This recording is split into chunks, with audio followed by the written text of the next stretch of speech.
स्वागत छ तपाईहरुलाई हाम्रो युट्युब च्यानलमा। म मदन।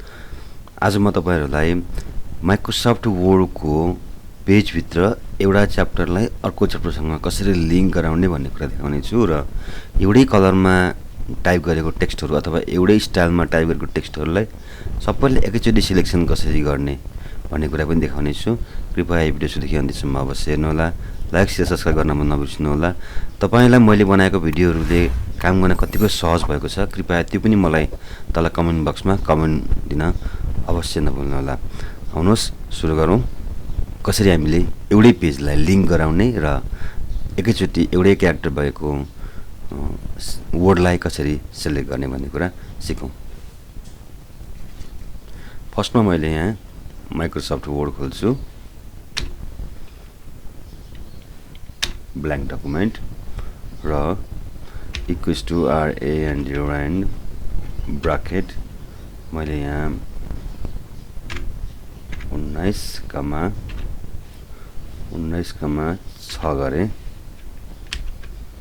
र इन्टर प्रेस गरे।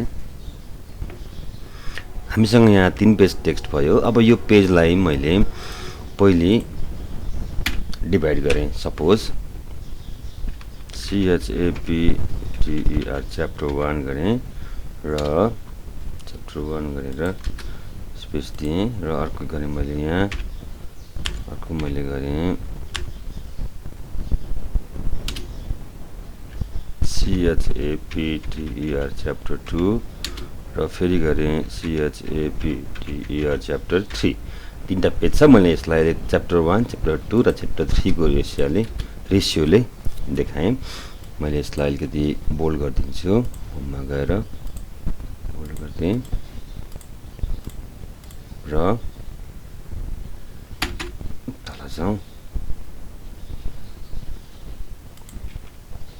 र मैले यहाँ च्याप्टर 1 मा क्लिक गर्दाखेरि च्याप्टर 1 को पेजमा पुग्नु पर्यो। च्याप्टर 2 मा क्लिक गर्दाखेरि च्याप्टर 2 को र 3 मा गर्दा 3 को पेजमा पुग्नु पर्यो। यसलाई कसरी गर्ने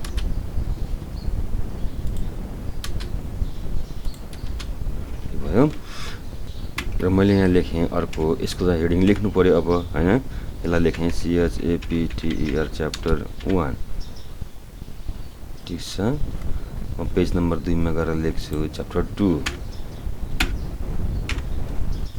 CHAPTER च्याप्टर 2 र पेज नम्बर 3 मा गएर लेख्छु च्याप्टर 3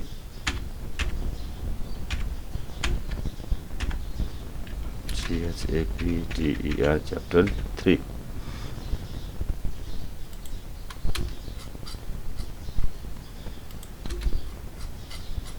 अब मैले यहाँ च्याप्टर 1 च्याप्टर 2 च्याप्टर 3 मा क्लिक गर्दाखेरि पेज वाइज लिंक होस् हैन। त्यसलाई अब के गर्ने त जस्तै च्याप्टर 1 मा गएर सिलेक्ट गर्ने यसलाई अनि इन्सर्टमा आउने बुकमार्कमा आउने। यो बुकमार्कको काम पनि अब आएको छ। यसलाई कसरी बुकमार्कको युज गर्ने भन्ने पनि कुरा देखिने भयो यहाँ र यहाँनिर राखियो च्याप्टर 1 CHAPTER च्याप्टर 1। यसमा बुझ्नुपर्ने कुरा के छ भन्दाखेरि बुकमार्कको यो नेममा हामीले विदाउट स्पेस कन्टेन्ट टाइप गर्नुपर्ने हुन्छ र फेरि एडमा गएर क्लिक गर्ने। सेम त्यस्तै च्याप्टर 2 मा जाउँ, सिलेक्ट गरौँ, बुकमार्कमा जाउँ र यहाँ टाइप गरौँ CHAPTER च्याप्टर 2। यसलाई पनि एड गर्ने र फेरि जाने अर्को च्याप्टर 3 मा सिलेक्ट गर्ने सिलेक्ट गर्ने र बुकमार्कमा आउने र यहाँ टाइप गर्ने CHAPTER च्याप्टर 3। यसलाई पनि एड गर्ने र यति गरेपछि अब हामी लिंकमा जान्छौँ। यो लिंक भनेको हामीले दुई किसिमको गर्थ्यौं। एउटा पेज लिंक र अर्को हाइपरलिंक। हाइपरलिंकको बारेमा म अझ विस्तृत रूपमा तपाईहरुलाई अर्को भिडियो लिएर आउने छु। अहिले म तपाईहरुलाई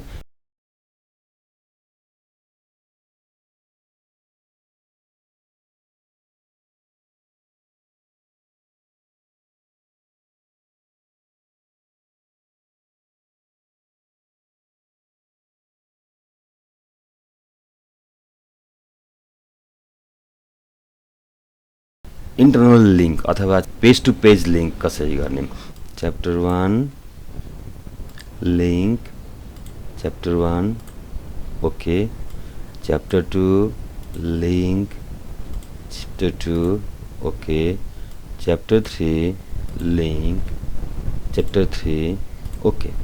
यसरी हामीले यहाँ क्लिक गरेपछि जस्तै अब यो chapter 1 यहाँ एपियर हुन्छ, click plus control plus click गरेर यस्तै मैले यहाँ chapter 2 मा गर्नु पर्यो भने कन्ट्रोल गर्ने अटोमेटिकली के हुन्छ chapter 2 मा आउँछ। त्यस्तै chapter 3 को लागि कन्ट्रोल प्रेस गर्ने अनि माउसले क्लिक गर्ने अटोमेटिकली chapter 3 मा जान्छ। यसरी हामीले च्याप्टर वाइज रूपमा पेजलाई लिंक गराउन सकिन्छ। च्याप्टर 1 यही नै आइहाल्यो। अब म तपाईहरुलाई देखाउँछु अर्को जस्तै कलर वाइज सिलेक्सन। मैले यहाँ भिडियो भन्नेलाई क्लिक गरे र यो भिडियो भन्ने मात्रै मैले यहाँ कुनै कलर राखे, होममा गएर एउटा मैले यसलाई रेड कलर राखे। यो भिडियो भन्नेलाई मैले कलर गरेपछि अथवा मैले यो सिलेक्ट गरेपछि यो भिडियो भन्नेमा त्यो फाइल के होस् त सबै सिलेक्ट होस्। यसको लागि मैले यहाँ भिडियोमा क्लिक गरे र यतापट्टि साइडमा सिलेक्ट भन्ने एउटा टुल्स छ, यो सिलेक्ट अल गरिदिनुहोस्, सबै सिलेक्ट हुन्छ।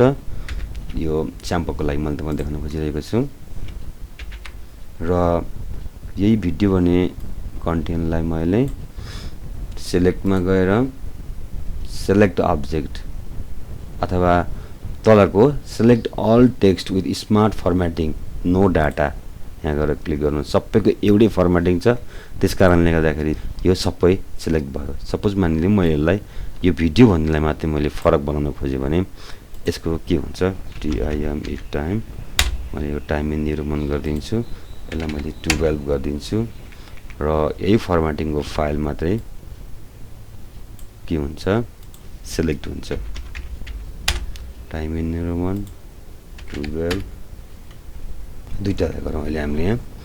अब यहाँ सिलेक्टमा गएर सिलेक्ट हेर्नुस् त जुन फर्मेटको कन्टेन्ट हो त्यो फर्मेटको कन्टेन्टमा चाहिँ अटोमेटिकली रूपमा सिलेक्ट हुन्छ। जस्तै अब अरूलाई गर्नु पर्यो भने अब यसलाई गएर क्लिक गर्यो भने त्यो दुईटा भिडियोमा चाहिँ के हुन्छ त फरक पर्न आउँछ।